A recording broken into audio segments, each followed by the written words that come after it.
Bismillahirrahmanirrahim. Assalamualaikum warahmatullahi wabarakatuh. Alhamdulillahi rabbil alamin.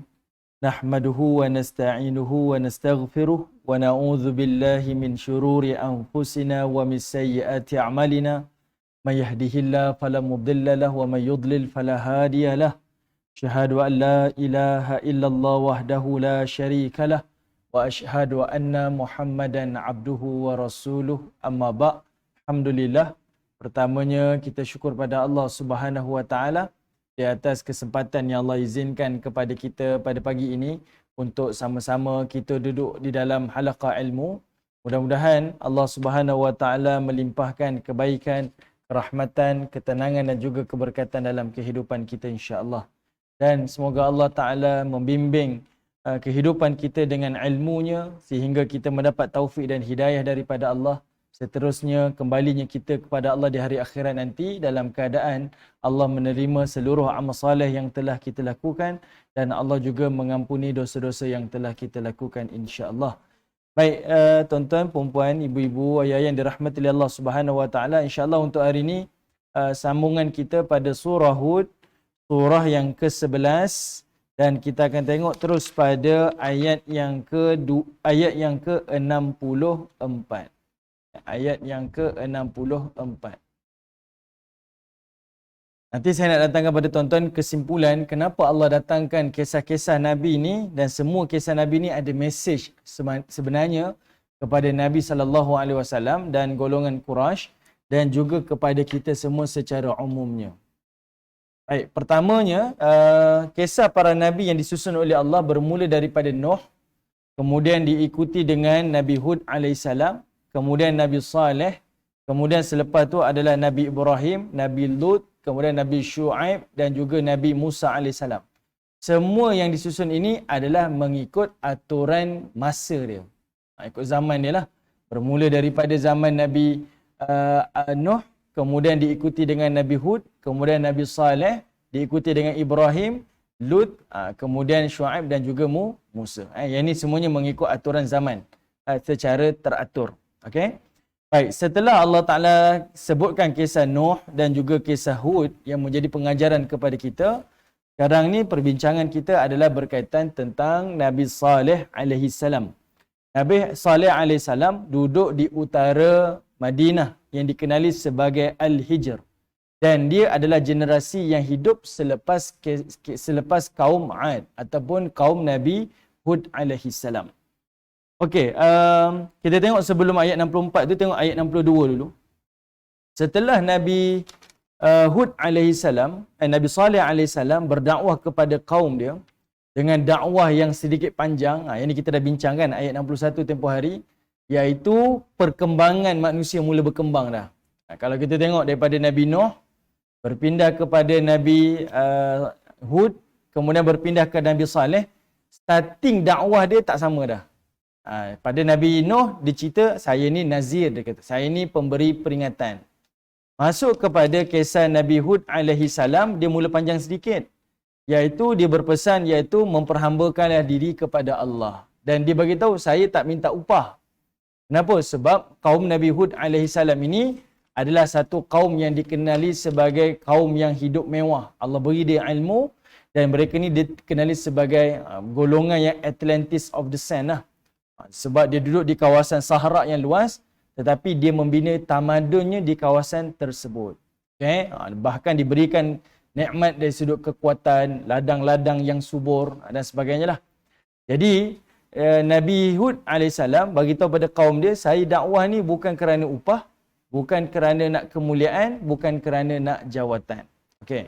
Masuk kepada Nabi Saleh AS, dia lebar lagi dia punya dakwah dia, iaitu mula dia bercerita tentang tauhid, lalu dia pun berkata tentang huwa ansha'akum minal ardi wasta'marakum fiha. Kata Allah Subhanahu Wa Taala, Nabi Saleh pesan pada kaum dia, kamu ni diciptakan oleh Allah daripada tanah, dan untuk kamu ni memakmurkan bumi ini. Dia mula panjang lagi. Dia dah mula bercerita tentang biologi dah. Sebab perkembangan manusia, dan dakwah pun begitu juga, dia berkembang. Tapi teras prinsip sama, iaitu tauhid. Benda pertama sekali, tauhid. Lepas tu, menambah-nambah dari sudut dakwah tu adalah mengikut potensi mad'u dia, audiens dia menerima dakwah daripada para anbiya. Okey. Baik, ayat 62 ni kita bincang sikitlah, tengok ayat 62 dulu. Allah Taala kata apa? Qalu ya Salih. Bila Nabi Salih alaihi salam dakwah kepada kaum dia, Nabi Salih ni kaum dia jawab apa?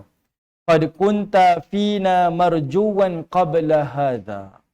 Kaum dia sendiri iktiraf. Kamu wahai Saleh adalah orang yang kami harapkan. Inilah harapan kami ni. Maknanya dalam keluarga mungkin dia inilah harapan keluarga. Dalam kalangan bangsa mungkinlah dia harapan bangsa. Sebab sekarang ni Nabi Saleh mula menongkar arus. Okay? Banyak membantah tentang amalan tradisi nenek moyang mereka. Jadi dia pun mengakuilah, kamu dulu adalah orang harapan kami. Atanhana an na'budu ma ya'budu abauna. Apakah kamu melarang kami untuk beribadah kepada apa yang telah dilakukan oleh ibu bapa kami, bapa-bapa kami? Wa innana lafi syakkin mimma tad'unana ilaihi murib. Dan sekarang ni kami mula rasa ragu-ragu, mula rasa gelisah dengan agama yang kamu serukan kepada kami. Okey. Baik, ini adalah perkara pertama, dialog yang keluar daripada mulut kaum Nabi Saleh alaihissalam. Qala, lalu kata Nabi Saleh, ya qaumi, dakwahnya dengan lemah lembut, bil hikmah. Kita dah bincang banyak kali dah perkataan ya qaumi ni. Lalu dia kata apa? Ara'aitum in kuntu ala bayyinatin min rabbi. Dia kata, kalaulah, seandainya lah, kalau aku ni memberikan bukti kepada kamu, iaitu bukti yang jelas daripada Tuhan aku. Ni sebenarnya satu kaedah sebenarnya dalam komunikasi. Kita macam tu juga kan. Kita cuba tawarkan. Kalau saya berikan kepada awak macam ni, apa pandangan awak? Dia cuba menawarkan. Jadi Nabi Saleh ni ditawarkan. Kalau saya datangkan bukti macam mana? Sekarang ni kamu rasa ragu-ragu sebab kamu tak tahu yang saya ni betul atau tidak. Tapi kalau saya buktikan bayyinah, bukti yang jelas daripada Tuhan. Wa atani minhu rahmah. Dan saya akan tunjukkan kepada kamu kenabian yang Allah Ta'ala berikan kepada saya. Macam mana keadaan kamu? Okay. Kemudian Nabi Saleh kata, faman yansuruni minallahi asaituh fama tazidunani ghaira takhsir. Lalu kata Nabi Saleh alaihi salam, siapakah yang akan dapat menolong aku daripada azab Allah jika aku menderhakainya? Sebab itu kamu tidak menambah apa pun kepadaku selain daripada kerugian. Maksudnya apa? Aku bukan tak nak terima seruan kamu ataupun nak dengar daripada kamu ni, jangan dakwah, jangan buat kerja agama ni. Sebab kalau aku ingkari perintah Allah, siapa yang boleh tolong aku? Kamu semua ke boleh tolong aku? Tak boleh. Semua orang tak boleh tolong aku. Kerana apa? Sebab semuanya itu akan menambahkan lagi kerugian kepada aku. Ini antaralah prinsip Nabi Saleh alaihi salam. Okey. Baik, tak apa. Kita tengok ayat-ayat ni. Kita akan tengok terus pada ayat 65. Tuan-tuan akan nampak kenapa Nabi Saleh sebut perkataan ni. Sebab dia ada memberi mesej kepada ayat-ayat selepas ni kita bincangkan. Okey, tengok ayat 64. Baik, lepas Nabi Saleh sebut macam ni. Okey, dia berpegang kepada prinsip. Saya ni sebab kalau tuan-tuan perasan, cara kaum dia tolak dakwah Nabi Saleh ni, dia nampak lebih kita kata apa? Diplomatik. Dia diplomatik berbanding kaum yang lain. Kaum lain dia tolak-tolak terus. Tapi yang ini tak. Dia kata kami rasa ragu-ragu dengan seruan kamu ni sebab seruan kamu ni lebih menghalang kami daripada ikut agama nenek moyang. Jadi sebab itu Nabi Saleh kata, kalau aku ikut cakap kamu tak berdakwah, siapa yang boleh tolong aku daripada ditimpa azab oleh Allah? Sebab aku derhaka pada Allah. Dan siapa yang boleh selamatkan aku? Tak boleh. Seorang pun tak boleh. Dan bahkan kamu semua ni tak menambah apa-apa kepada aku, melainkan hanya menambah kerugian sahaja. Itu prinsip lah.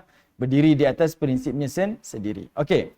Baik, kita tengok Allah Ta'ala pun sebut ayat 64. Wa ya qaumi.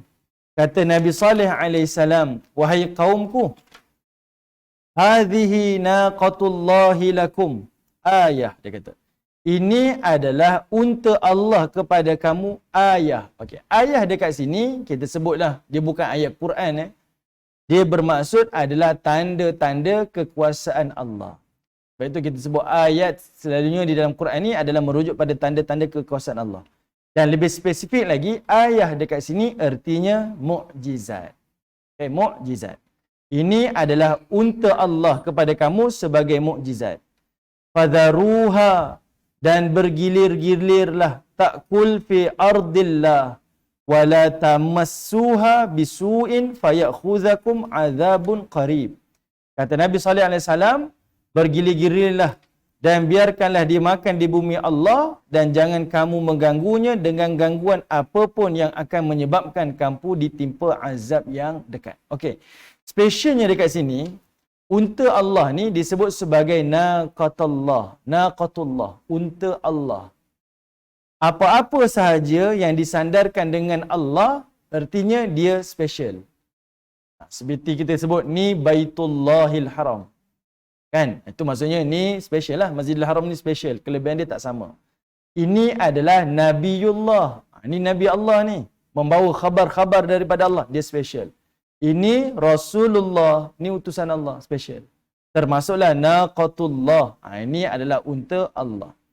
Semisalnya tuan-tuan, kalau kita di dunia hari ni, kita sandarkan macam ni.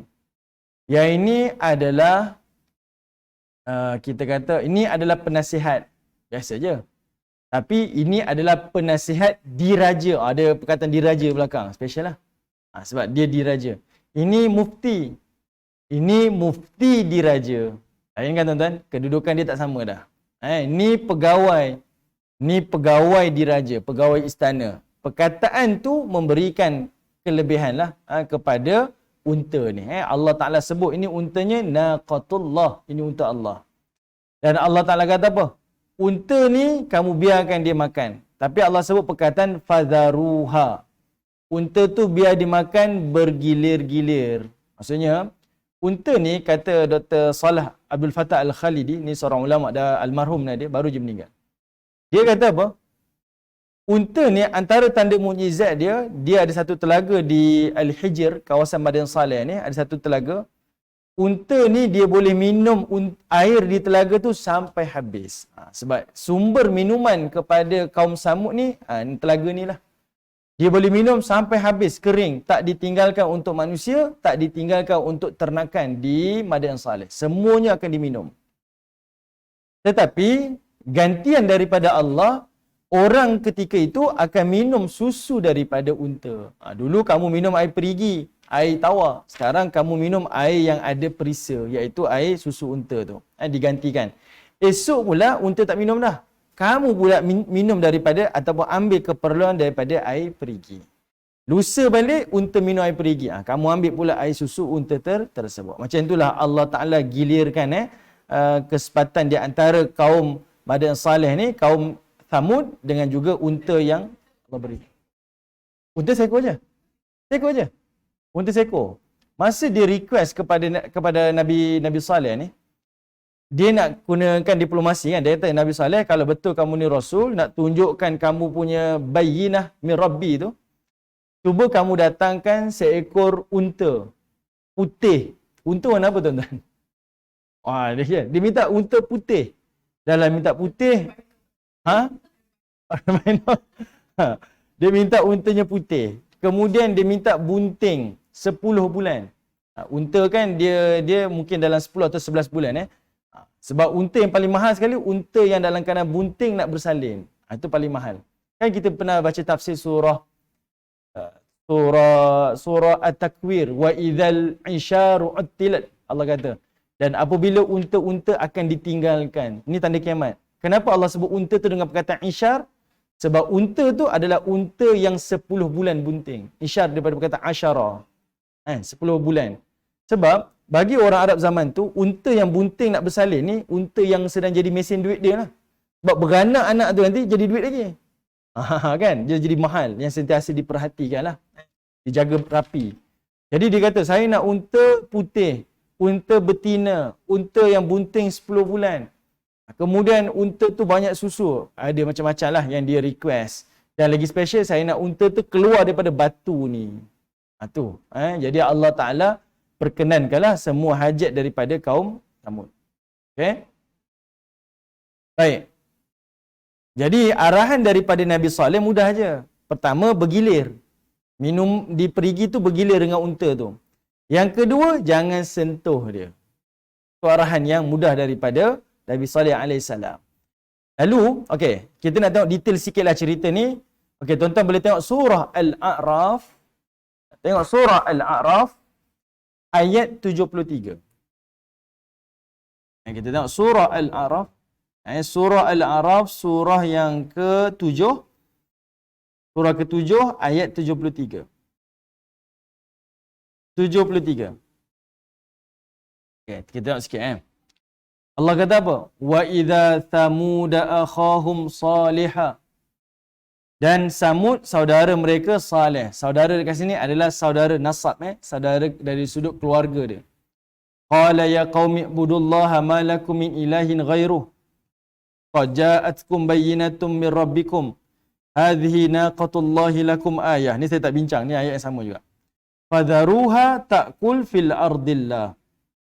Wa la tamassuha bisu'in fayakhudhukum azabun alim. Sama je ayat dia. Kamu jangan sentuh dia dan kamu kena bergilir makan dengan dia. Okey, kemudian Allah Taala kata wadhkuru id ja'alakum khulafa'a min ba'di 'adin wa bawwa'akum fil ard tatattakhiduna min suhuliha qusura wa tanhituna al-jibala buyuta fadhkuru ala Allahi wa la ta'thaw fil ardi mufsidin. Antara kelebihan kaum Samud ni Allah kata apa?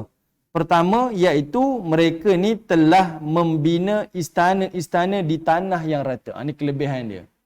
Okay. Antara nikmat kepada kaum Nabi Saleh ni, iaitu mereka boleh buat istana di kawasan padang pasir. Orang Saleh ni, kita panggil kaum Samud ni, dia ada dua kelebihan. Dia ada dua rumah. Satu rumah yang ditarah di gunung, dan satu lagi rumah yang dibina di atas tanah. Ada dua. Kenapa? Sebab kawasan padang pasir ni ada beza musim sejuk dengan musim panas. Okay? Kalau musim sejuk, mereka akan duduk di dalam gunung. Dan kalau musim panas, mereka akan duduk di rumah-rumah pasir yang mereka bina. Cuma hari ni yang tinggal gunung lah. Rumah pasir tu sebab Allah Ta'ala telah hancurkan. Nanti tuan-tuan akan tengok di penghujung ayat tu Allah sebut. Semua yang ada kat situ, semua Allah hancurkan. Macam tak pernah ada orang tinggal. Maksudnya istana-istana yang mereka bina tu telah dihancurkan oleh Allah Subhanahu Wa Taala. Kemudian Allah Subhanahu Wa Taala sebut lagi, fadhkuru alallahi wa la ta'thaw fil ardi mufsidin. Kata Allah Subhanahu Wa Taala, kenangkanlah nikmat-nikmat Allah. Apa nikmat pada kaum Saleh ni? Pertama tadi mereka memahat gunung. Kedua, mereka bina istana. Ketiga, yang ini kita tengok pada ayat yang lain. Kaum Nabi Saleh ni, dia memiliki ladang yang sangat subur.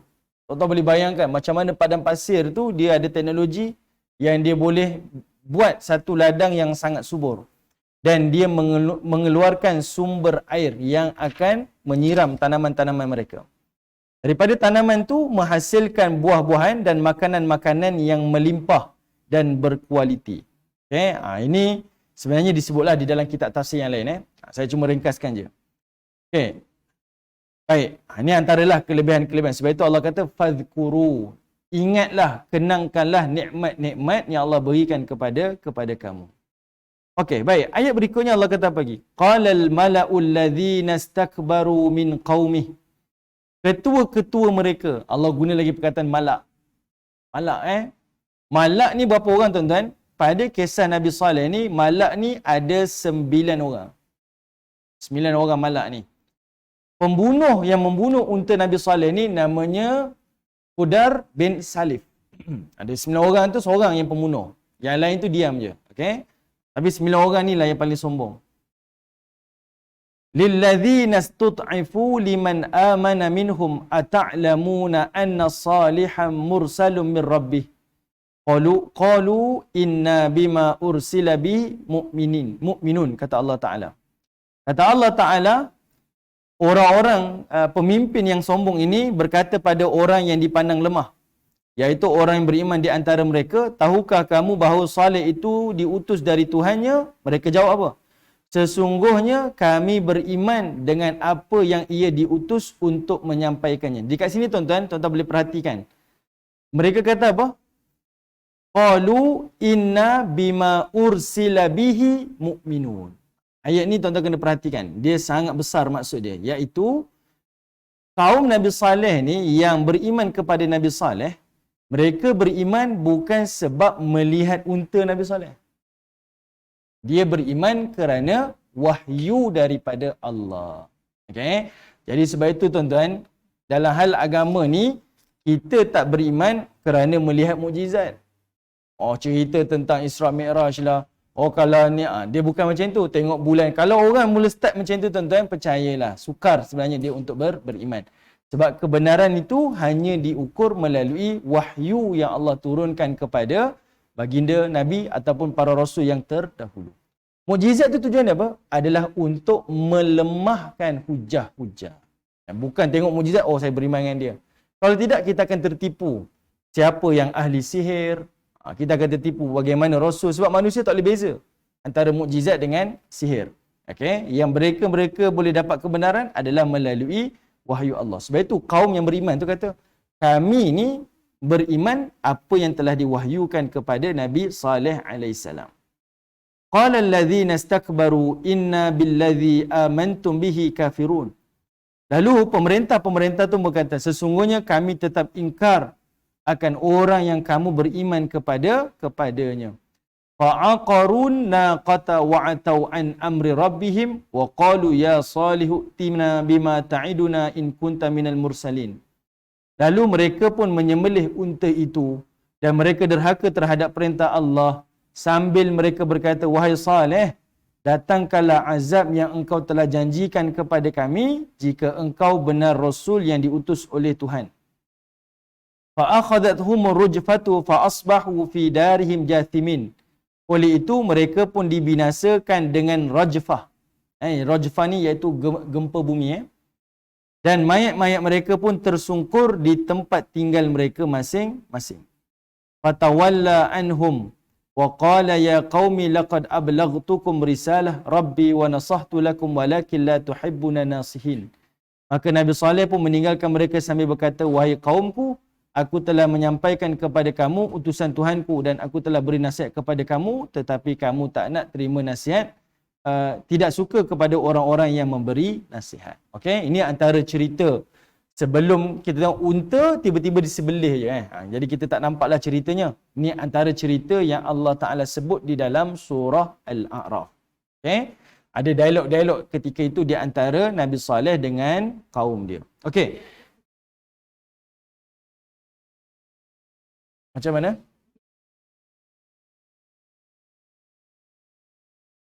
Tak. Itu kisah tentang Nabi Hud. Itu Nabi Hud. Nabi Hud ni dia duduk di kawasan padang pasir yang sangat luas. Nabi Saleh ni dia lain sikit. Sebab Nabi Hud ni dia diberi kekuatan, dia boleh bawa bangunan yang tinggi-tinggi, kan? Dia kalau Nabi Saleh ni dia memahat gunung-gunung di gunung di kawasan pergunungan lah. Ya betul. Betul. Nabi Hud, ya betul. Dia duduk di kawasan negara Yaman hari ni. Okey. Baik, kita tengok fa'aqaruha, mereka pun telah menyembelih unta tersebut. Kenapa disembelih unta ni? Okey. Kenapa isunya? Kenapa mereka sembelih juga unta ni? Sebab kalangan mereka mula merasakan yang unta Nabi Saleh ni memberi ancaman lah. Sebab dia kata apa? Kita tak boleh biarkan Saleh macam ni. Kita tak boleh. Sebab yang jadi sombong ni yang 9 pemimpin ni. Pengikut rakyat dan mula beriman. Rakyat dah mula beriman. Jadi mereka ni merancang di antara 9 orang ni, kita perlu membunuh unta Nabi Saleh. Salehnya unta tu kita bunuh. Lepas bunuh unta dia, baru kita bunuh Saleh alaihissalam. Sebab kita nak tengok benar ke azab yang ditimpakan daripada Tuhan yang dijanjikan oleh Saleh. Okey. Lalu mereka pun bunuh. Siapa yang bunuh ni? Namanya Khudar bin Salif. Faqala tamatta'u fi darihim thalatha ayyam.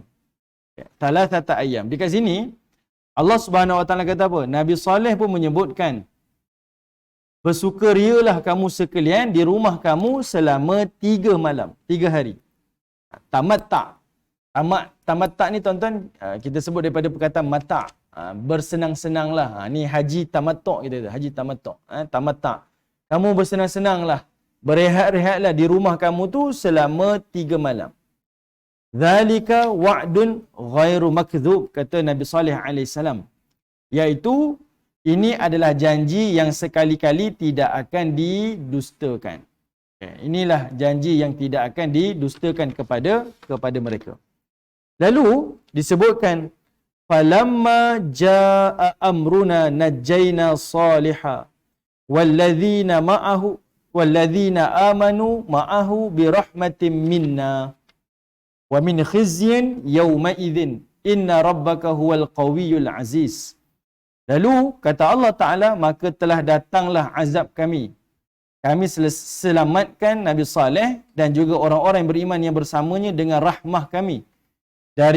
Rahmah dari kami dan dari kehinaan di hari itu. Sesungguhnya Rabb kamu itu Allah yang maha kuat lagi maha perkasa. Baik. Kalau tuan-tuan tengok di dalam surah Asy-Syams, orang yang membunuh tu Allah sebab apa? Idzim ba'asa ashqaha. Allah kata, mereka itu adalah orang yang paling celaka.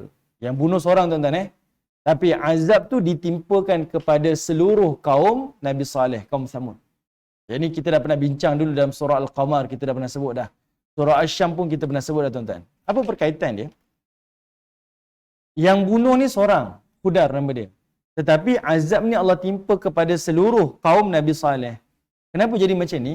Sebab Allah Ta'ala nak bagi tahu yang mana kita ni akan ditimpakan azab apabila kita ni berdiam dengan kejahatan. Yang bunuh seorang je. Tapi yang lain ni, kami tak buat. Yang tak buat tu, tapi seolah-olahnya kamu mendukung. Mendukung dan menyokong apa yang dilakukan dengan kemaksiatan. Okay? Contohlah saya dengar satu ucapan baru ni, baru lagi. Bila orang tanya pada dia, macam mana pandangan kamu tentang golongan yang QRSTU ni? Golongan ni apa pandangan kamu? Dia kata, saya ni orang yang beriman, dia kata. Saya ni beriman kepada Allah, saya solat. Tapi kalau golongan tu dia nak buat macam tu, terpulang pada mereka. Tapi kalau saya tak setuju. Tapi kalau dia nak teruskan, terpulang. Tak boleh tuan-tuan, tak boleh.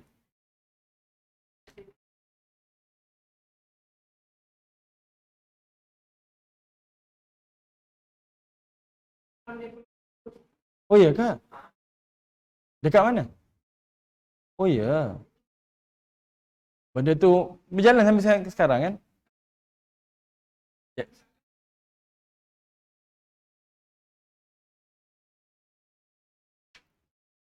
Kan? Kalau kita berdiam tuan-tuan, bererti walaupun kita tahu ni saya tak buat, saya beriman pada Allah. Tapi ingat, kita seolah-olahnya mendukung, bersetuju dengan apa yang berlaku. Jadi kita tak nak berlaku macam kaum Nabi Saleh ni. Yang lain diam, tapi seolah-olahnya bersetuju dengan perbuatan daripada Khudar. Maka sebab itu Allah Ta'ala binasakan bukan Khudar je, tapi Allah binasakan keseluruhan di antara mereka. Okay? Yang ini disebutkanlah di dalam ayat ni. Baik, lepas tu Allah Ta'ala kata apa? Yang menariknya pada ayat ini, Allah kata apa? Najjayna salihan walladzina amanu ma'ahu birahmah minna. Ini benda penting tuan-tuan. Kami selamatkan Saleh dan orang beriman dengannya dengan rahmah kami. Maksudnya dengan belas kasih daripada Allah. Bukan sebab amal kamu, bukan sebab kamu mulia, bukan sebab kamu bersama dengan sekian-sekian Nabi. Tidak. Allah selamatkan sebab rahmah Allah. Sebab belas kasih Allah Ta'ala kepada hamba-hamba dia. Okay? Baik.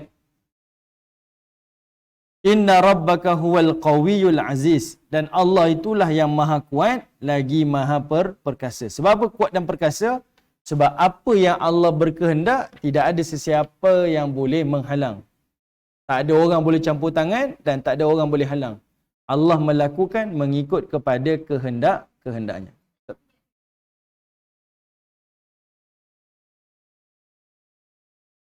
Macam mana?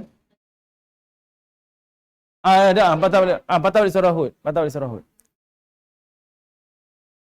Surah 11 ayat 66. Oh, saya lupa nak bagi tahu. Okey. Sorry, jap. Saya double check balik sebab saya tak tengok saya punya ni.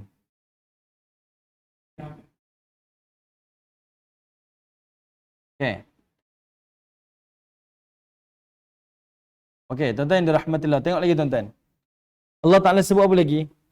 Wa akhadhal ladzina zalamus sayhah fa asbahu fi diyarihim jathimin, kata Allah. Dan orang-orang yang zalim itu, kenapa Allah sebut perkataan zalim tuan-tuan? Sebab mereka yang decide. Allah datangkan, berikan mereka apa kita kata panca indera, ada mata, ada akal, boleh berfikir. Komplit lah, maksudnya gunakan akal kamu melihat kebenaran dan melihat apa yang telah dibawa oleh Nabi Sallallahu Alaihi Wasallam. Tapi mereka sendiri decide untuk mengingkari. Sebab itu Allah kata mereka ni orang yang zalim. Apa yang Allah timpakan kepada mereka iaitu as-sayhah. Allah Ta'ala sebut kat sini iaitu as-sayhah.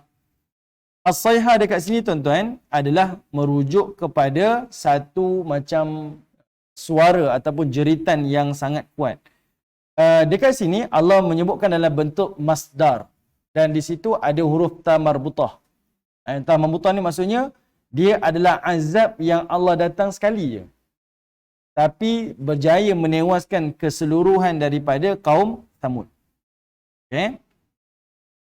Allah datangkan dengan perkataan sayhah. Okey, sekali datangnya tadi Allah sebutkan rajfah. Dia gempa bumi, dia serentak gempa bumi, kemudian adanya sayhah, maka dia menghancurkan seluruh kaum Nabi Salih alaihi salam. Fa asbahu fi diyarihim jathimin. Dan mereka itu semuanya dalam keadaan bergelimpangan di tempat-tempat mereka. Okay? Semuanya seolah-olahnya dalam keadaan hilanglah, hancur terus, lenyap daripada kawasan tersebut. Ka'allam yaghnau fiha.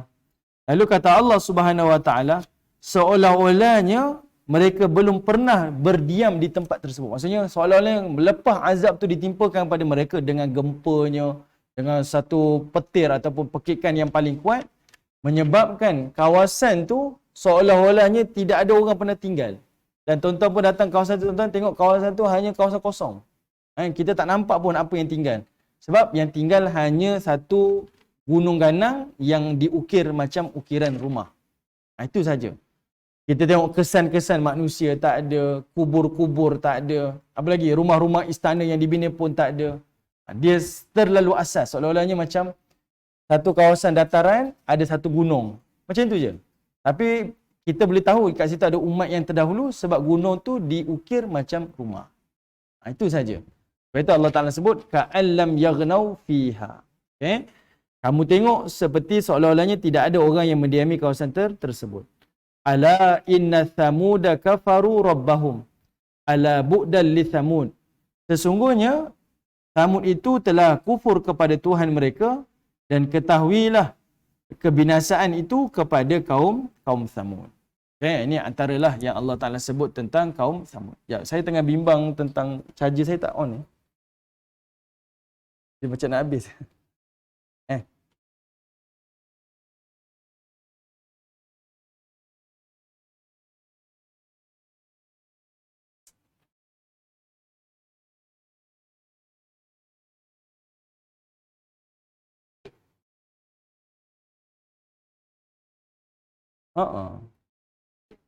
Okey, baik.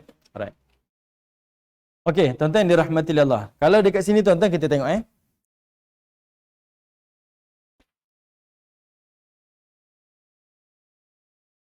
mula-mula Allah Ta'ala cerita tentang kisah Nabi Nuh.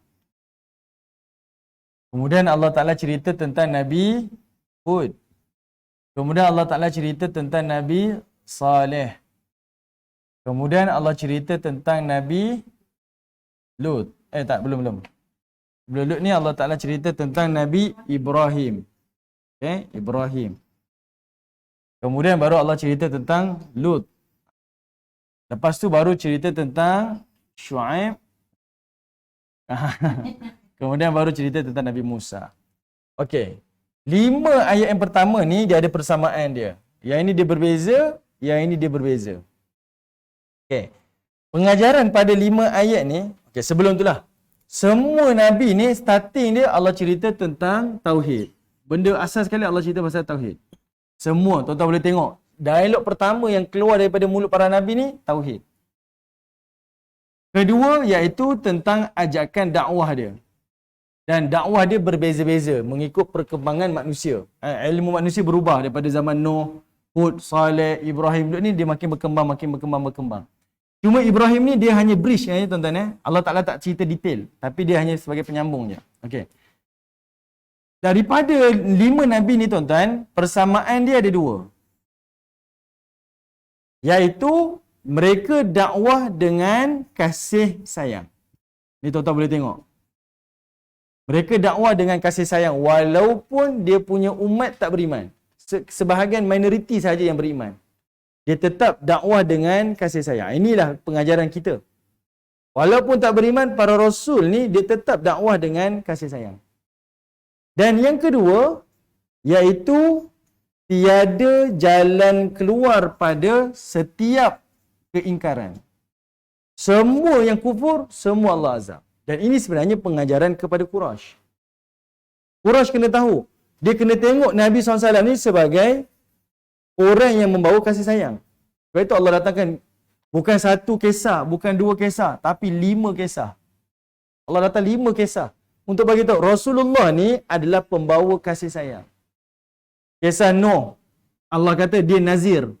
Kisah Hud, dia ni tak minta upah, tak minta di itu di ini. Yang ke ini dakwahnya dengan gunakan logik akal, menggunakan ilmu. Kemudian Ibrahim, kemudian Lut. Semua ni nak cerita, inilah Rasulullah yang aku hantar kepada kamu ni, dia ni membawa mesej kasih sayang. Yang kedua, kalau kamu tolak Rasulullah, tak ada lagi jalan keluar dah. Semuanya Allah akan binasakan.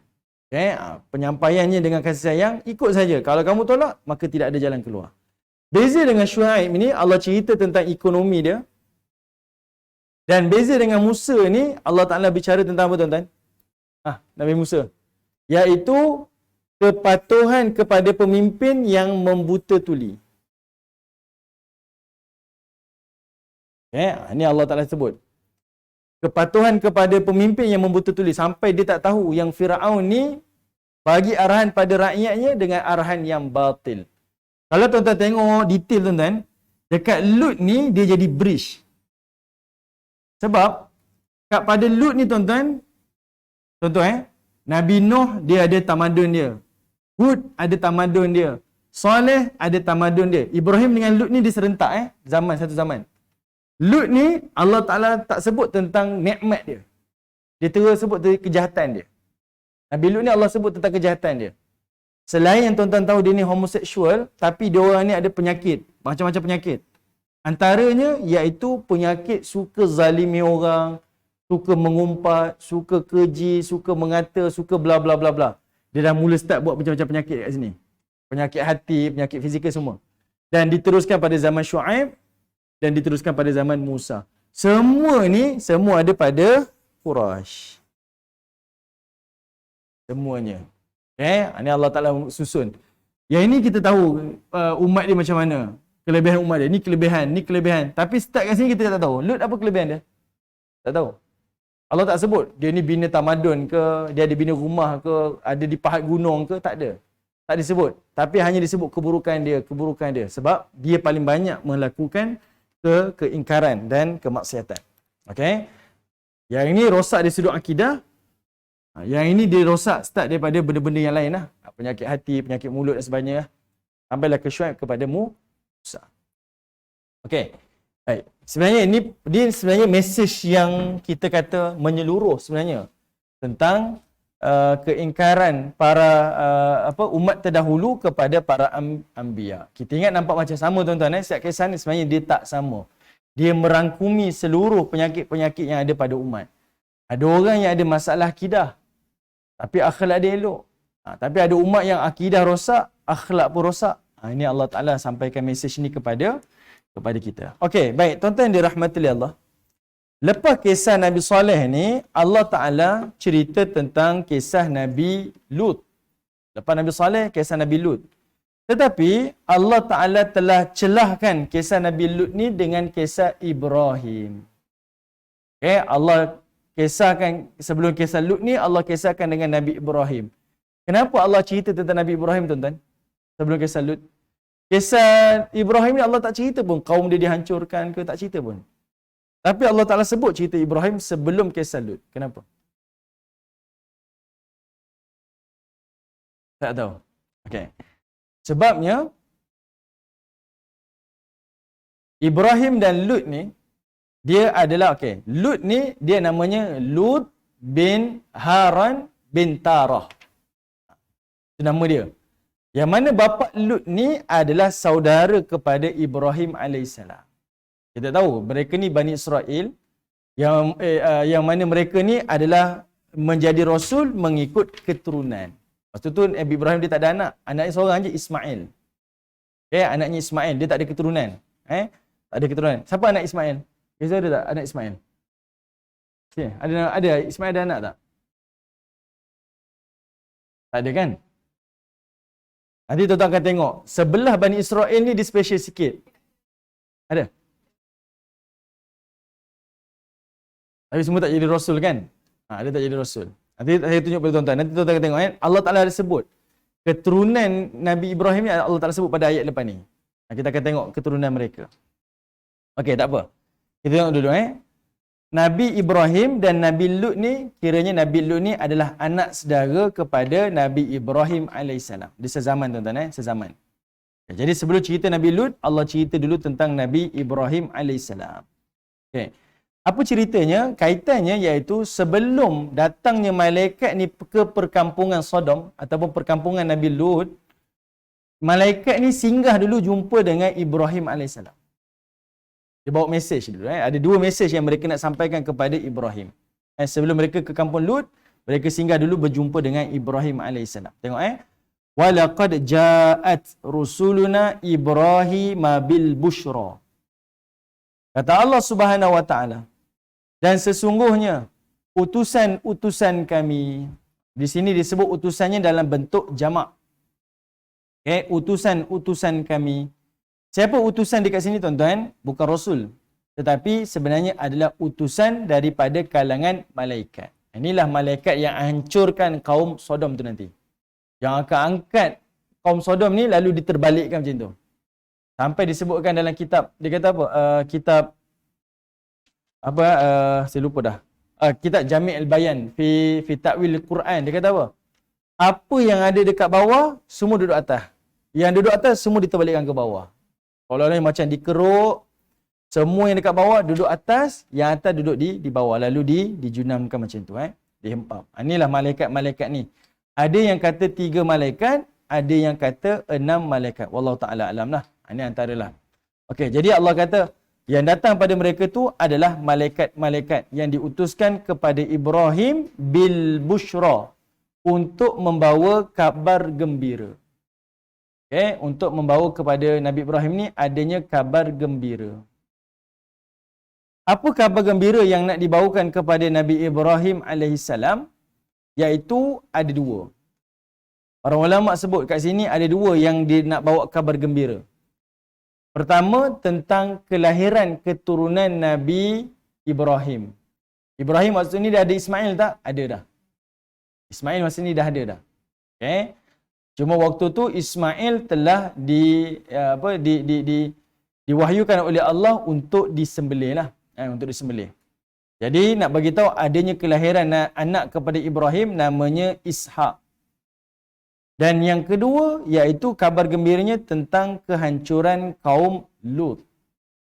Kehancuran kaum Lut. Maksudnya malaikat ni datang bagi tahu aku nak menuju ke kaum Sodom, nak hancurkan kaum Nabi Lut alaihi salam. Saya cuba bayangkan tuan-tuan, kenapa para ulama sebut menghancurkan kaum Lut ni merupakan satu berita gembira. Saya duk fikir, kenapa mereka kata ni berita gembira?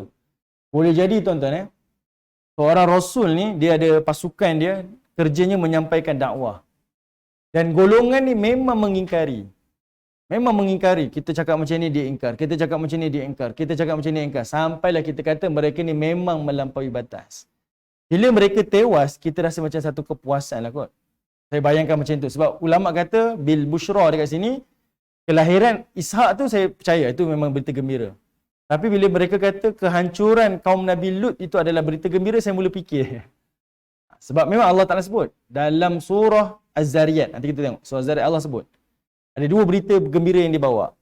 Satu adalah tentang kelahiran Nabi Ishak. Satu lagi tentang kehancuran kaum Nabi Lut. Saya tak pasti. Tuan-tuan rasa macam mana? Adakah tentang kehancuran umat ni satu berita gembira pada Rasul?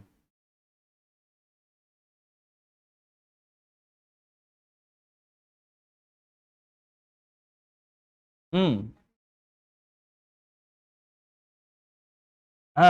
Betul. Yang itu yang tu saya rasa, saya fikir panjang. Kenapa para ulama tafsir dia menyebutkan berita gembira salah satu busyra dekat situ adalah kehancuran kaum Nabi Lut. Saya duk fikir kenapa dia kata macam tu. Sebab kita tahu mesej para rasul datang ni dengan kasih sayang. Kan? Mungkinlah, mungkin. Yang ni memang terbuka untuk kita sama-sama fikir kan. Betul. Itu saya kata. Yang saya fikirnya, bila kita dah dakwa ditentang sampai kita kata ni melampaui batas lah. Memang dia ni over lah.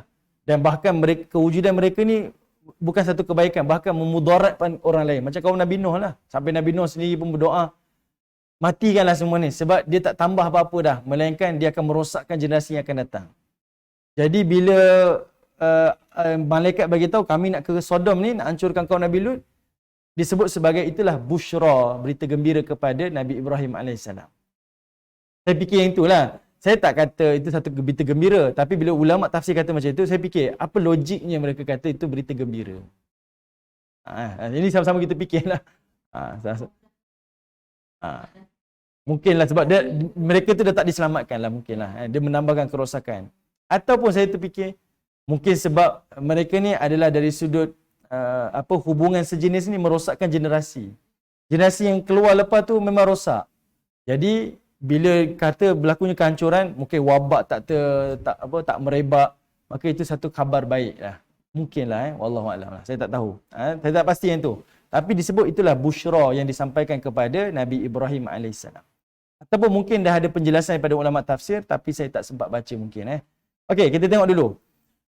Busyra dekat sini disokong di dalam surah Az-Zariyat. Cuba tuan-tuan semak surah Az-Zariyat. Surah Az-Zariyat, surah yang surah ke berapa Surah 51. Surah 51 terus pergi kepada ayat 24. 24.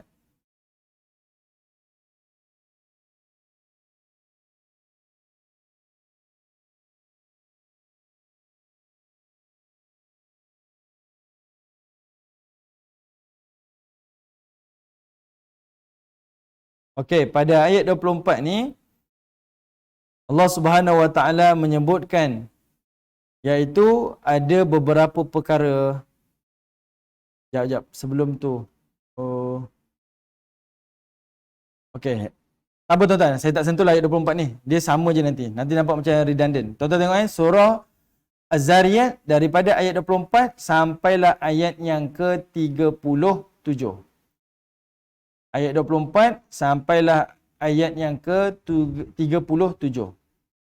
Okay, di sini Allah Ta'ala sebut tentang apa yang berlaku tentang kehadiran malaikat ini kepada Nabi Ibrahim AS. Nanti tuan-tuan saya buat sendiri. Saya minta maaf. Okay, sebab dia redundant je. Okey, tengok. Okay, busyra dekat sini ada dua. Iaitu berita baik tentang kelahiran Ishak. Dan yang kedua adalah tentang kehancuran kaum Nabi Lut AS. Okey, kita tengok. Qalu, malaikat yang sampai ni, dia pun kata apa? Salaman. Malaikat yang sampai ni disebut perkataan salaman. Qala, Nabi Ibrahim pun jawab salamun. Apa bezanya tuan-tuan? Di perkataan salaman, iaitu disebut dalam fi'il, maf'ul mutlak kat situ. Disebut dalam bentuk maf'ul mutlak, fi'il. Qala salamun disebut dalam bentuk isim. Okay. Dekat sini tuan-tuan, kalau kita tengok para ulama nahwu dia kata apa? Perkataan salamun lebih utama daripada perkataan salaman. Contoh. Ni teknikal sikitlah tuan-tuan. Okey, kenapa isim disebut jumlah ismiyah lah, kalau dalam satu sentence tu disebut jumlah ismiyah. Kenapa isim ni lebih lebih utama daripada fi'il. Contoh kita sebut dalam Fatihah kita baca dengan perkataan alhamdu. Kenapa kita tak baca dengan perkataan nahmadu? Ni isim. Yang ini fi'il. Fi'lul mudhari' lagi. Kenapa kita sebut alhamdu? Kita tak kata nahmadu.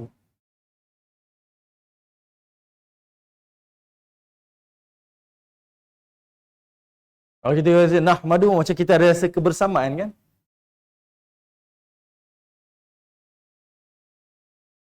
Nahmadu ni macam kita sebut kami memuji, nahmadu lillah, kami memuji Allah.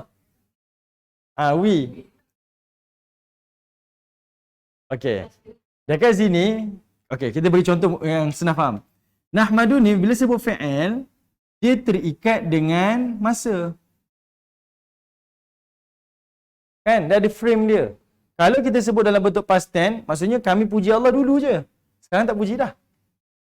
Kalau kita sebut Allah Ta'ala ni nahmadu fi'lul mudhari' past present tense, sekarang saya puji Allah, dulu saya tak puji dah. Jadi dia tak sama dengan perkataan alhamdu ni, isim ni. Sebab nak bagi tahu pujian tu secara mutlak daripada dulu sampai selamanya pujian tu memang kepada Allah. Okey. Jadi macam tu juga bila disebut salaman, malaikat sebut salaman, maka Nabi Ibrahim sebut salamun. Minta maaf. Dia pun sebut salamun kan. Sebab apa? Yang ini adalah merujuk pada isim ni. Yang ini merujuk kepada sini. Okay? Dan itu menjadi dalil dalam kalangan ulama, iaitu yang menjawab salam mesti lebih baik dari yang memberi salam. Kita memberi salam ni, menjawab salam tu mesti lebih baik. Okay? Dan jawapan salam yang paling baik nanti tuan-tuan akan jumpa. Di hujung kisah Ibrahim ni Allah Ta'ala sebut.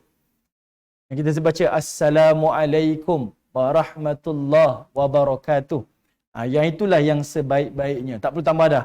Wa maghfiratu wa ridwan. Tak ada dah. Puan Syifah pernah dengar yang tu? Tak pernah dengar? Ada. Kalau sekolah agama dia sebutlah wa maghfiratu wa ridwan. Tapi yang paling afdalnya sampai warahmatullahi wabarakatuh. Kenapa? Nanti kita akan tengok. Kisah Ibrahim telah sekali tu ada sebut. Malaikat sebut sampai perkataan tu. Warahmatullah dan juga perkataan wabarakatuh.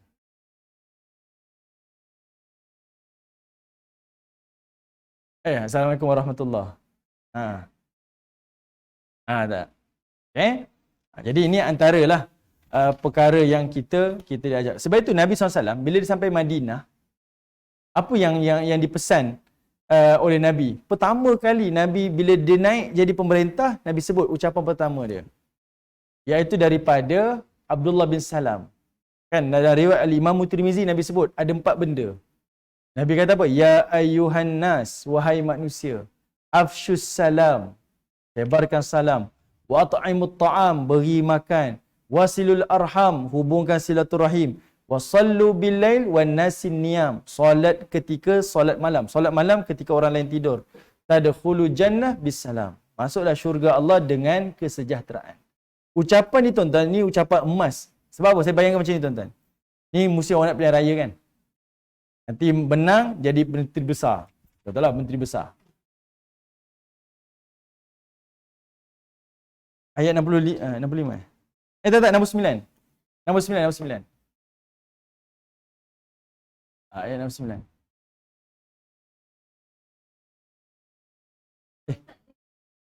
Salah. Saya salah ke? 65?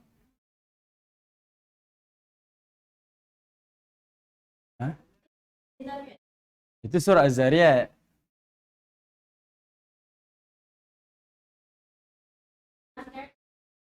Okey. Surah Az-Zariyat 25. Okey, baik. Okey, betul. Okey, sekarang yang tuan-tuan tengok Surah Az-Zariyat surah 51. Okey, sorry saya terlepas pandang. Okey. Nak ceritanya Nabi SAW ni, saya bayangkan macam ni tuan-tuan. Nanti menang pilihan raya jadi menteri besar. Mestilah orang akan buat PC kan, press conference. Apa ucapan pertama yang akan disebut oleh kita kata orang yang duduk kat kerusi ni lah buat pertama kali. Sebab apa? Ucapan dia tu akan menentukan dasar pemerintahan dia. Kan? Orang nak tahu yang pertama kali tu. Dan Nabi SAW sebut ucapan ni yang paling awal sekali. Nabi sebut 4 benda. Pertama, sebarkan salam. Kedua, Nabi kata beri makan. Ketiga, hubungkan silaturahim. Yang keempat, Nabi SAW suruh kita solat malam. Kenapa 4 benda ni tuan-tuan Nabi sebut? Sebenarnya, 4 benda ni lah tunjang Nabi membina model kerajaan Islam. Okey, pertama, kenapa Nabi kata afsyus salam? Nabi kata apa? Sebarkan salam. Kenapa sebar salam? Dalam hadis yang lain, sebar salam ni pada orang yang kita kenal dan pada juga orang yang kita tak kenal. Betul? Apa tujuan ni tuan-tuan? Untuk meruntuhkan rasa tak percaya pada ahli masyarakat yang lain. Kenapa kita jadi sangka-sangka pada orang lain? Sebab kita tak mulakan macam mana? Kalau orang Melayu kata berbasa-basi kan. Dia tak, bila kita tak mulakan berbual, kawan tu muka dia masam je kan. Dia jadi bersangka-sangka. Jadi dengan sebab kita memberi salam, dia meruntuhkan sangkaan buruk kita pada orang lain. Betul tak? Bila kita beri salam, Assalamualaikum. Orang tu mesti pandang, dia mesti senyum. Waalaikumsalam. Mesti. Mana ada orang beri salam, dia jawab marah. Tak pernah kan? Kita ni mula sangka, oh dia ni memang tak ramah lah. Sebab muka dia mungkin memek muka dia garang kot kan. Serius muka dia. Tapi kita tak mulakan perbualan dengan dia, maka kita mula kata, oh dia ni orang yang tak ni lah. Okay. Jadi tujuan menyebarkan salam ni pertama adalah untuk meruntuhkan persepsi, sangkaan-sangkaan yang tak baik pada ahli masyarakat lain. Kedua, Nabi nak ajar kepada kita ni, iaitu menghubungkan ahli masyarakat dengan ahli masyarakat ni dengan saling mendoakan. Kita diajar untuk doakan orang lain. Kata Nabi SAW, dalam doa kita kata apa? Assalamualaikum warahmatullahi wabarakatuh. 3 benda kita doakan. Kesejahteraan, kita doakan adanya rahmah, dan kita doakan adanya keberkatan. Kita doakan untuk dia dan dia pun doakan untuk kita. Tujuan pertama ni runtuhkan sangka-sangka kita pada orang lain. Kenapa hari ini masyarakat kita tak boleh bersatu? Sebab kita bersangka-sangka. Melayu sangka pada Cina. Cina sangka pada Melayu. Melayu sangka pada India. Akhirnya bersatu tak bersatu. Benda ni paling pertama sekali lah. Kedua, Nabi kata apa? Wa at'imut ta'am. Berilah makan. Kenapa beri makan ni tuan-tuan? Ada 2 sebab. Sebab pertama adalah untuk merapatkan jurang antara orang bangsawan dengan rakyat marhain. Sebab beri makan ni iaitu daripada yang mampu kepada yang tidak mampu. Jadi nak rapatkan jurang.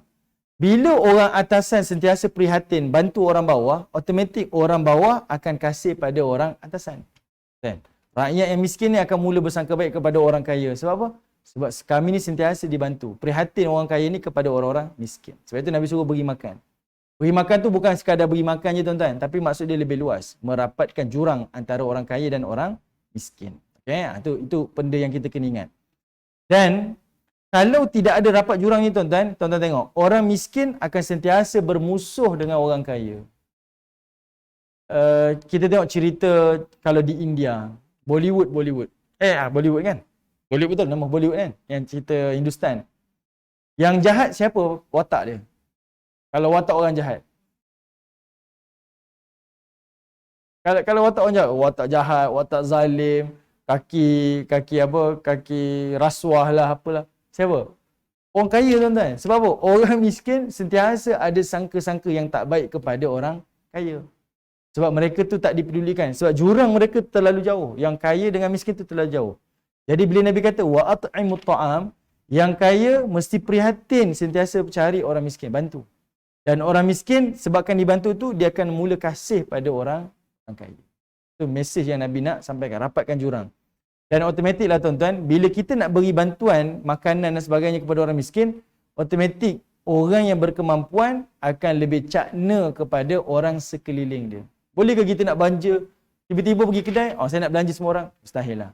Kita akan bantu orang yang kita tahu, dia ni susah, dia ni miskin, ada keluarganya berapa ramai, siapa yang bekerja, berapa pendapatan isi rumah, barulah kita akan membantu. Okay, itu antara mesej yang Nabi SAW nak ajarkan kepada umat ni. Ni nak tubuhkan sebuah negara. Kita tak cerita negara lah, kita cerita macam mana kita nak jadikan masyarakat kita ni kukuh. Inilah antara dia. Okay? Hilangkan sangka-sangka buruk pada orang lain. Sentiasa prihatin kepada orang lain. Sebab itu tuan-tuan, bila sebut prihatin dekat sini, cakna ni, jangan kita ingat prihatin ni kita kena sentiasa ada database. Oh jiran ni kaya, oh jiran ni tak semestinya. Prihatin ni adalah satu sifat kepada negara maju. Contoh, di Malaysia ataupun tuan-tuan pergi luar negara, tuan-tuan tengok macam mana negara maju tuan-tuan. Negara maju ni, macam di Malaysia lah kita tengok, adanya kereta api, komuter. Ada tak coach untuk wanita? Ya kan? Ni gerabak untuk wanita. Kenapa? Kalau musim-musim yang tengah waktu sesak ni, orang balik kerja, takut wanita ni, saya minta maaf sebab lah, kalau dipegang ke, dilakukan benda-benda yang tak senonoh oleh kaum lelaki, jadi dia asingkan. Itu sebenarnya sifat masyarakat prihatin. Betul? Ada tempat duduk khas untuk ibu mengandung, warga emas, orang kelainan upaya. Ada parking untuk yang berkeluarga. Ada parking untuk khas wanita. Ada parking untuk orang kelainan upaya. Ini semuanya sifat prihatin. Yang itu masuk kategori wa'at'imut ta'am. Hari ini tuan-tuan tengok, kita ni prihatin ke tidak? Tak prihatin tuan-tuan. Subsidi semua orang dapat. Yang kaya dapat subsidi, yang miskin dapat subsidi. Tak prihatin. Kadang-kadang dapat pun, yang kaya pun ambil kesempatan juga. Kalau kita prihatin tuan-tuan, ni bukan hak saya ni. Ni hak orang yang susah, biarlah dia dapat.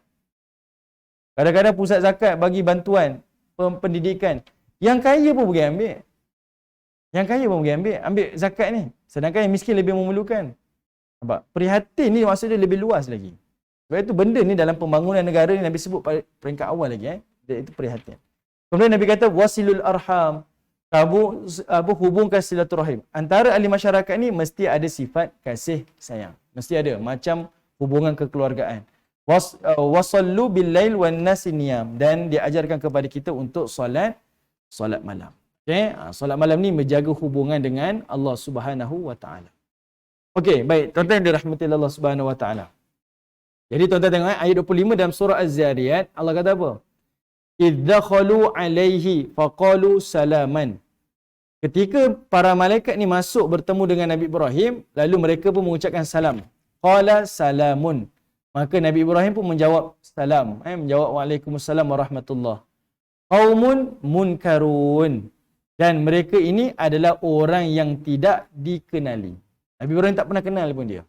Okay, Nabi Ibrahim. Kenapa Allah sebut kata munkarun yang mereka tak dikenali? Tuan-tuan kena tengok ayat lepas tu. Allah kata apa? Faragha ila ahlihi faja'a bi'ijlin samin. Kemudian Nabi Ibrahim ni dia keluar kejap. Daripada tamu dia ni dia keluar kejap. Jumpa dengan siapa? Jumpa dengan keluarga dia. Untuk apa tuan-tuan? Untuk dia memasak hidangan untuk tetamu dia. Dia tinggalkan tamu kejap, dia sibuk masak. Okay, sibuk masak dan dia nak jamu tetamunya, iaitu bi'ijlin samin. Iaitu anak lembu yang paling elok. Gemuk tu maksudnya elok lah. Paling sihat. Paling berkualiti. Okay? Dan kalau tuan-tuan tengok dalam surah Hud tadi tu, nanti kita tengok. Allah Ta'ala sebut, lembu tu dimasak dengan jenis hanis. Hanis. Hanis ni apa tuan-tuan? Dia batu yang dipanaskan. Batu dipanaskan, lalu diletak. Daging tu letak atas batu tuan-tuan. Tak tahulah orang mungkin sekarang ni diterjemah sebagai panggang. Tapi bagi saya itu masakan yang paling mahal lah kot. Batu tu dipanaskan dahulu, lalu diletak, baru diletak daging tu di atas batu tu. Maksudnya dia bukan dibakar direct dengan api.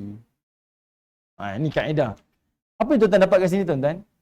Nabi Ibrahim tak kenal pun tetamu ni. Tapi Nabi Ibrahim layani tetamu ni paling terbaik. Bagi contoh tuan-tuan. Kita akan layani tetamu yang paling baik setelah kita kenal tetamu kita. Ataupun si fulan tu pernah buat baik pada kita, barulah kita jamu macam-macam. Kalau orang tak kenal, kita biasa-biasa je. Bagi contoh tuan-tuan. Pernah tak ada orang datang ke kawasan rumah kita, orang yang tak dikenali, kadang-kadang minta bantuan, minta sedekah. Kadang-kadang orang rohiyah datang, minta infak. Dia datang ke rumah kita, apa kita buat tuan-tuan? Kita bagi duit je kan? Dah lah. Ataupun yang tak okey lagi, saya minta maaf lah, tak ada tuan rumah, tak ada rumah. Dia tuan rumah, tuan rumah tak ada rumah. Baliklah dia. Pernah tak tuan-tuan offer kat dia? Ni saya ada air ni. Kan kawan tu panas jalan tadi kan? Ambil air bagi dia. Pernah bagi tak? Kalau dia minta baru bagi kan? Kalau tak minta tak bagi kan? Sebab zaman kita lah, zaman kita ni sebab dia dah jadi macam tu. Kita dah mula waspada kan. Tapi jarang-jarang lah kita tengok. Kalau lah kita rasa duduk dan selamat. Orang yang kita tak kenal jarang-jarang lah. Dia datang, ambil lah ni. Air ni saya bagi awak, kesian awak jalan. Jarang-jarang. Bahkan kalau saya sendiri pun rasa saya tak mampu buat. Sebab itu Allah sebut kat sini perkataan mungkarun tu. Nabi Ibrahim tak kenal tetamu dia. Tapi dia hidang tetamu dia hidangan yang paling terbaik. Siap masak lembu, sembelih lembu lagi. Ya, benda ambil masa kan. Sembelih si hidang. Walaupun dia tak sebut pasal dia sembelih lembu lalu ni. Tapi dia kata dia panggang anak lembu tu. Dia panggang anak lembu lalu dihidangkan. Mestilah dia sembelih lembu tu dan sebagainya. Okey, kemudian Allah kata apa lagi? Faqarrabahu ilaihim qala ala ta'kulun. Lalu dihidangkan kepadanya sambil dia berkata, silalah makan. Okay, Nabi Ibrahim pelawa, silalah makan. Dia dah hidang-hidang, dia kata silalah makan. Baik, tuan-tuan yang dirahmati Allah. Dekat sini ada tiga perkara tuan-tuan kena tengok. Pertama, Nabi Ibrahim tak tahu pun yang itu malaikat. Sebab nak kata malaikat tu menjelma seperti manusia yang sempurna. Memang nampak macam manusia. Orang tak boleh syak. Tengok ni robot kot ni. Kita boleh trace kan. Kita tengok, tahu ni robot ni kan orang ni. Dia tengok sama macam manusia. Sebab itu dia boleh hidang sama macam manusia. Kalau dia tahu, mestilah dia tak bagi makan. Kan? Jadi dia tahu ini adalah, dia tak tahu ini adalah malaikat. Kedua, nak bagi tahu pada kita, Nabi Ibrahim tak tahu perkara ghaib. Nabi Ibrahim tak tahu perkara ghaib. Kalaulah Nabi Ibrahim tahu perkara ghaib, tuan-tuan, sudah tentulah Nabi Ibrahim AS ni, dia akan dalam keadaan, oh, saya dah tahu dah berita apa nak sampai. Jadi macam mana orang yang bukan Rasul boleh mengaku pula, cerita ghaib ni macam ni. Nasib kamu macam ni. Perkahwinan dengan si fulan ni, penghujungnya macam ni. Ini semuanya perkara yang batil. Okay, perkara yang batil. Okay? Ini antara benda yang kita nak. Yang ketiga pula tuan-tuan, bila Nabi Ibrahim AS, dia hidangkan makanan dekat sini, ada satu riwayat yang dibawakan oleh Abdullah bin Abbas. Dia kata apa? Waktu dia offer makan ni, tetamu ni tak nak makan. Tamu ni kata apa? Berapa bayaran yang perlu dibayar? Ini tuan-tuan boleh tengok dalam tafsir. Dalam tafsir Ibn Katsir ada sebut. Dia kata, berapa bayaran yang saya perlu bayar daripada hidangan ni? Dia tak nak makan kan? Dia tak nak makan. Dia kata, berapa bayaran kena bayar? Kata Ibrahim AS, tak ada bayaran. Bayarannya cukup dengan ucapan Bismillah. Maksudnya kamu makan Bismillah. Lalu malaikat-malaikat ni kata apa? Patutlah Ibrahim ini Allah Ta'ala sayangi dia. Sebab dia entertain tetamu yang dia tak kenali ni tuan-tuan, adalah layanan yang paling terbaik. Okey, itu antaralah yang kita boleh tengok. Baik, kemudian Allah kata apa? Fa'aujasa minhum khifah. Qalu la takhaf. Okay, apabila Nabi Ibrahim tengok yang mana tetamunya tak makan, fa'aujasa minhum khifah. Maka mula dia merasa takut dengan keadaan mereka. Okey. Takut dekat sini tuan-tuan, takut yang dia sembunyikan. Dari sudut hati dia tu nampak dia takut. Sebab tetamu ni tak makan.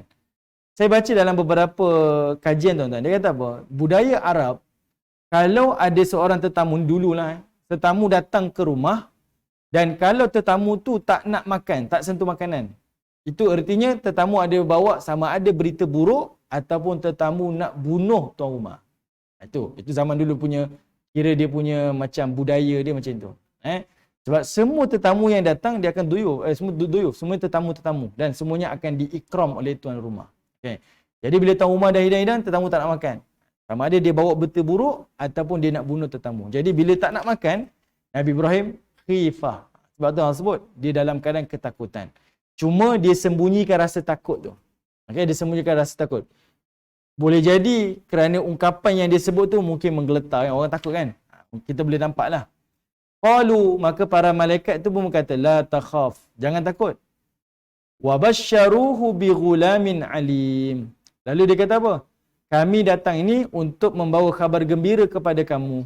Sebab kamu ni akan diberikan ghulam, anak yang alim, anak yang memiliki pengetahuan. Anak yang bijaksana lah. Iaitu anak lelaki dia nanti, iaitu Nabi Ishaq. Okey, kita tengok ayat 29.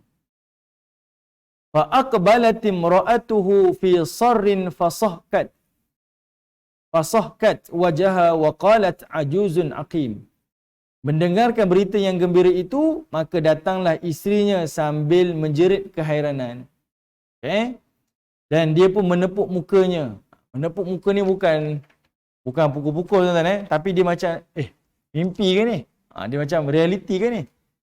Wa qalat, dan dia berkata, ajuzun aqim. Aku ni dah tua dah dan aku ni telah mandul. Tak datang dah. Period dah tak datang dah. Macam mana aku boleh datang anak? Qalu, kata malaikat, kadzaliki qala rabbuki innahu huwal hakimul alim. Kata para malaikat, iaitu demikianlah Tuhan kamu berfirman, sesungguhnya dialah Tuhan yang bijaksana dan dialah Tuhan yang lagi maha mengetahui. Qala, minta maaf. Okey, sampai qala fama khatbukum ayyuhal mursalun. Nabi Ibrahim bertanya, apa lagi tugas kamu wahai utusan Tuhan? Cukup tu je ke? Datang khabar tu je ke? Qalu, lalu mereka pun kata, inna ursilna ila qaumin mujrimin. Sesungguhnya kami ni diutuskan kepada satu kaum yang berdosa. Inilah kisah kaum Nabi Lut alaihissalam. Dua berita inilah yang nak disampaikan kepada Nabi Ibrahim alaihissalam. Ini tuan-tuan boleh bacalah terus sampailah kepada ayat yang ke-37. Okey. Baik, sekarang kita patah balik tuan-tuan surah Hud ayat yang ke-69.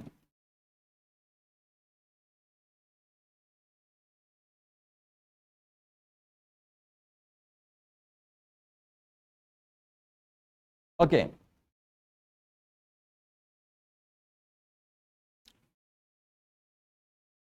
Okey, ayat 69 tu tuan-tuan sama juga, lebih kurang dia punya ayat yang kita bincangkan tadi, iaitu utusan-utusan tadi datang kepada Ibrahim bawa berita gembira.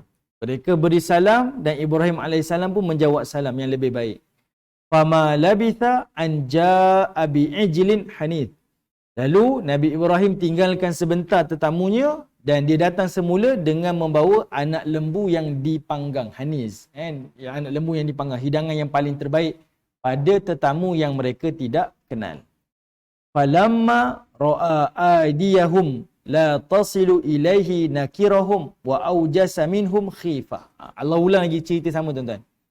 Iaitu Nabi Ibrahim alaihissalam melihat mereka itu tidak tangannya menyentuh makanan yang dihidangkan. Tak sentuh makanan. Wa aujasa minhum khifah. Kerana dia rasa pelik tu menyebabkan dia mula rasa takut dengan gambaran tu. Dia mula rasa hairan. Nakirahum tu dia rasa hairan, pelik. Dan dia mula rasa takut dengan tetamu-tetamu yang hadir. Dahlah tak kenal, lalu tak makan pula. Qalu, maka para tetamu tu pun kata, la takhaf, jangan takut. Inna ursilna ila qaumi Lut. Kami ni adalah utusan yang dihantar kepada kaum Nabi Lut. Sebab dia on the way tuan-tuan. Malaikat ni on the way nak ke kampung Nabi Lut. Dia singgah dulu ke rumah Nabi Ibrahim alaihissalam. Okay? Baik, tengok ayat 71.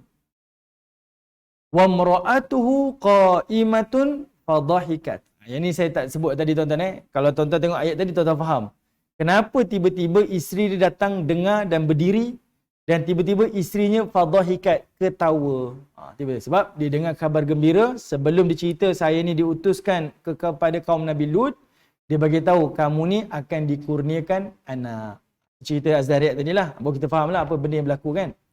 Baik, tuan-tuan dirahmati Allah, tengok isteri dia ketawa sini. Fadhahikat. Fadhahikat ni tuan-tuan, kalau kita terjemahkan secara literal, artinya adalah ketawa. Ketawa dekat sini bukan bererti terbahak-bahak tuan-tuan. Itu kita. Itu kita kalau tahu ketawa terbahak-bahak. Ketawa dekat sini tuan-tuan, dia ada bezalah. Nabi SAW pun ketawa. Kalau senyum lain, kalau ketawa lain. Kalau senyum ni tuan-tuan, iaitu Nabi hanya mengukir di wajahnya tu nampak senyuman. Tapi kalau ketawa, dia bukan keluarkan suara terbabak. Ketawanya Nabi ni iaitu sampai nampak gigi geraham dia.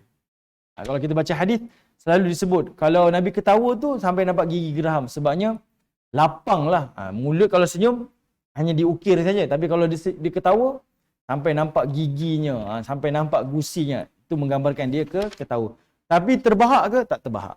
Okay, tak terbahak. Jadi, perkataan fadhahakat kat sini tuan-tuan menunjukkan kepada kita Sarah ni isteri Ibrahim yang berdiri dan ketawa tu bererti dia terlalu gembira dengan berita tersebut. Gembira dengan kabar yang disampaikan oleh para malaikat. Happy lah dia ni. Dia bukan sekadar senyum sikit je. Kita panggil senyum kambing kan, sikit senyum kan. Tak. Dia dalam keadaan gembira. Cumanya tuan-tuan, ada seorang ulama, sekejap saya tengok. Ada seorang ulama tuan-tuan, namanya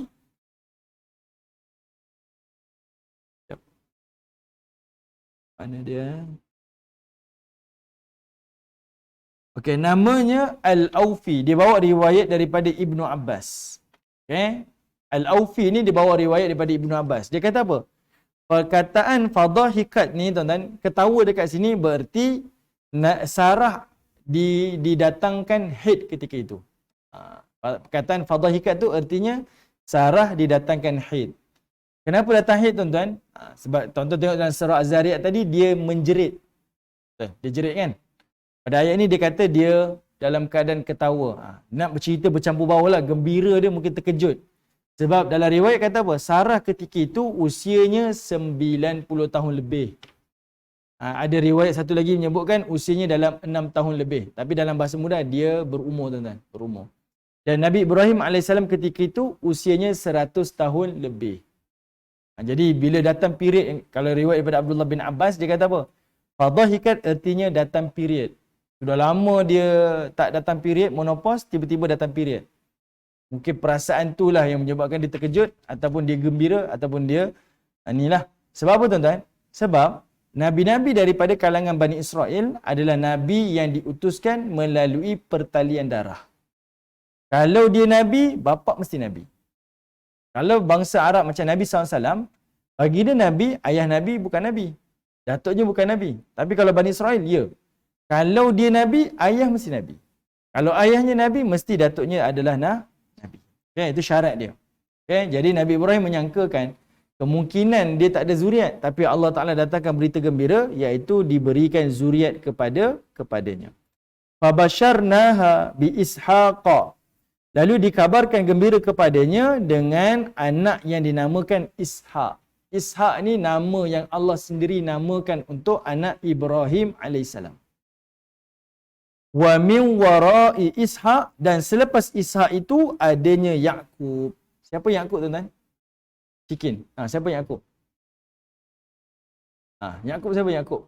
Tengok ayat 71 tu. Memang untuk Nabi. 71. Dari terjemahan kan.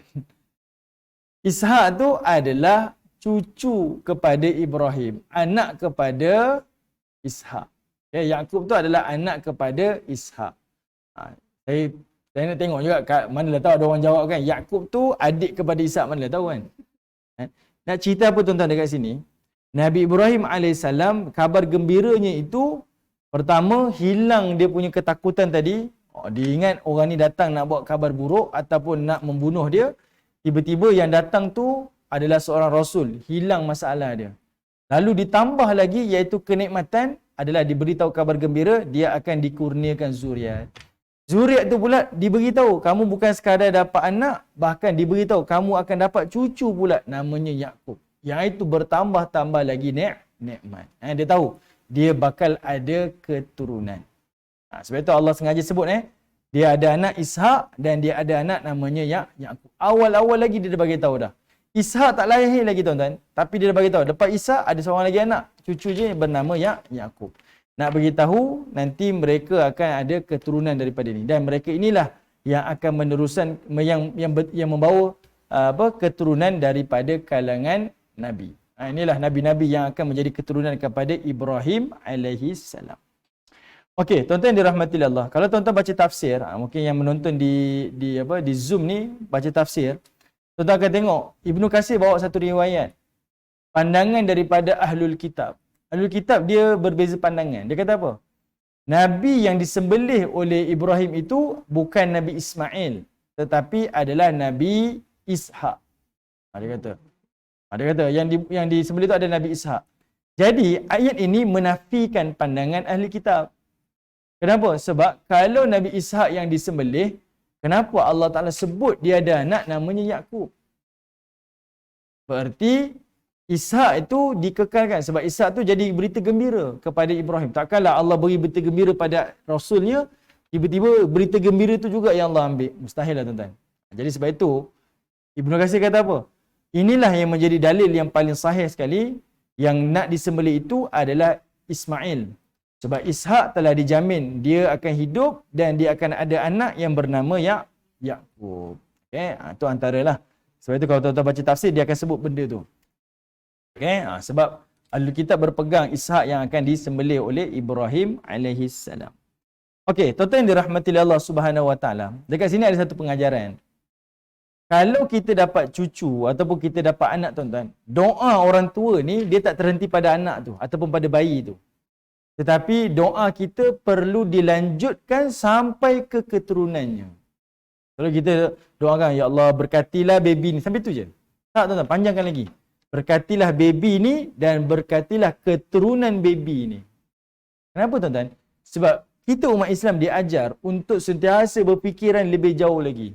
Apa yang kita buat bukan sampai ke dia ni, tapi pada keturunan-keturunan yang seterusnya. Okey, dalilnya apa, tuan-tuan? Tuan-tuan tengok surah Ali Imran.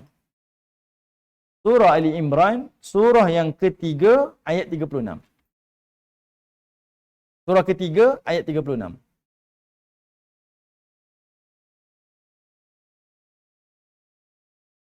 Surah Ali Imran, surah yang ketiga, ayat 36.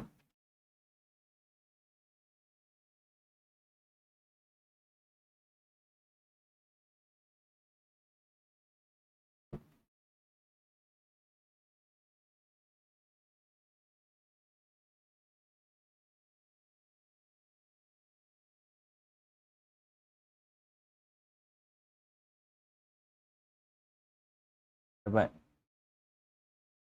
Okey.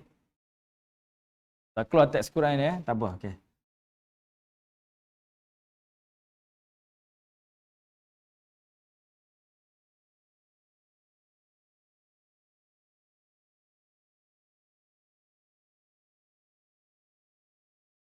Dapat? Okey. Tengok Falamma wada'atha qalat rabbi inni wada'tuha untha wallahu a'lamu bima wada'at wa laysa adh-dhakaru kal untha. Maka apabila ia melahirkannya, berkatalah ia, wahai Tuhanku, sesungguhnya aku telah melahirkan seorang anak perempuan. Sedangkan yang aku harapkan ialah anak lelaki. Ini siapa, tuan-tuan? Ini adalah ibu kepada Maryam, namanya Hannah. Hannah ini adalah ibu kepada Maryam. Dia pernah berjanji dengan suami dia. Dia kata zaman dia duduk di Palestin ni, zaman yang masyarakat rosak. Dan dia telah bernazar. Saya dapat baby ni, kalau baby ni anak lelaki, dia kata. Kalau baby ni anak lelaki, saya nazarkan anak lelaki saya ni, saya wakafkan untuk jalan agama. Jadi dia dah nazar, anak lelaki dia tu akan diwakaf untuk jalan agama. Baby lelaki lah, kalau dia dapat anak lelaki. Tapi Allah Ta'ala ni telah tetaplah qadar Allah dia. Allah tetapkan bukan yang dia dapat adalah anak lelaki, tapi yang dia dapat anak perempuan. Jadi sebab itu Allah sebut kat situ. Dia nak sangat anak lelaki, tapi yang dia dapat adalah anak perempuan. Sebab ibu Maryam ni namanya Hannah, dia bercita-cita. Kalau dapat anak lelaki, dia nazar. Anak lelaki dia ni akan diwakafkan untuk jalan Allah. Anak ni lah belajar agama, anak ni lah yang akan diinfak untuk jalan Allah. Buatlah apa-apa untuk jalan Allah. Dia sanggup korbankan. Itu nazar ibu pada Maryam. Sebelum lahirnya Maryam. Tapi tengok-tengok lahir, keluar Maryam.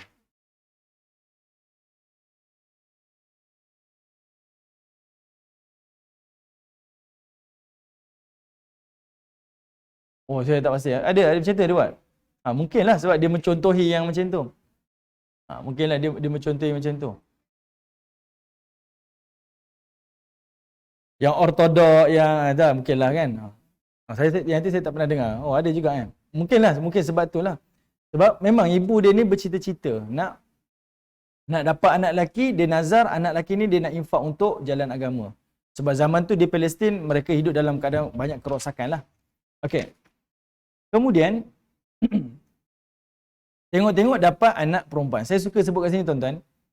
Dia kat sini Allah ajar dalam hal anak ni, kita kena sentiasa bersangka baik dengan Allah Ta'ala. Minta anak lelaki, dapat anak perempuan.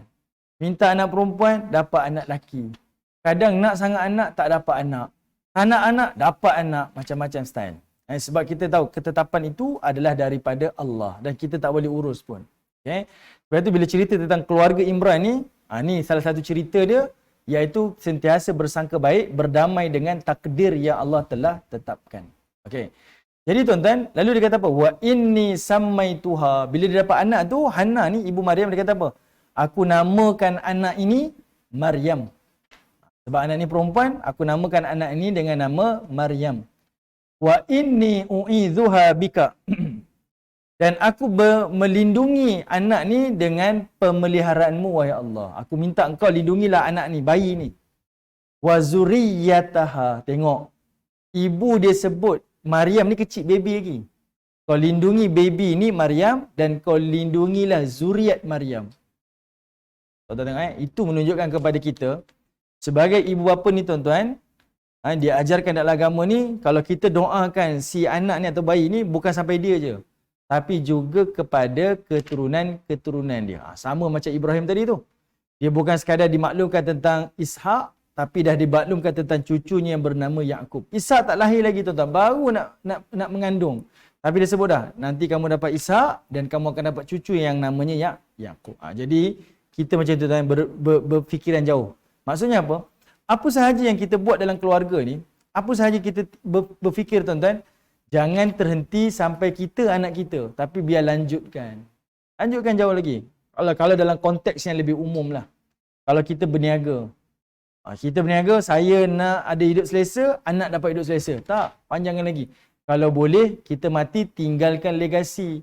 Saya hidup senang, anak senang, cucu pun senang. Kan jauh sikit fikir ya.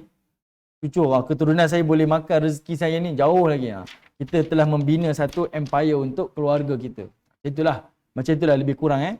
Jadi tuan-tuan, yang saya nak sampaikan, kalau kita doakan untuk anak kita ke cucu kita yang baru lahir ni tuan-tuan, doakan juga untuk zuriat-zuriat yang bakal mereka lahirkan. Walaupun anak ni masih lagi kecil. Walaupun masih lagi bayi. Tapi sebenarnya Allah Ta'ala jawab doa Hannah ni, ibu Maryam. Iaitu, walaupun Maryam itu tak dapat anak lelaki, tapi Allah menyusun takdir yang lebih baik. Maryam dapat anak lelaki dan anak tu memang berkhidmat menjadi rasul kepada bangsa Nasrani. Ni nenek dia doa kan. Dia nak dapat anak lelaki, tak dapat. Dapat perempuan. Tapi rupanya Allah beri rezeki tu pada cucu dia. Allah beri rezeki tu pada cucu dia. Okey?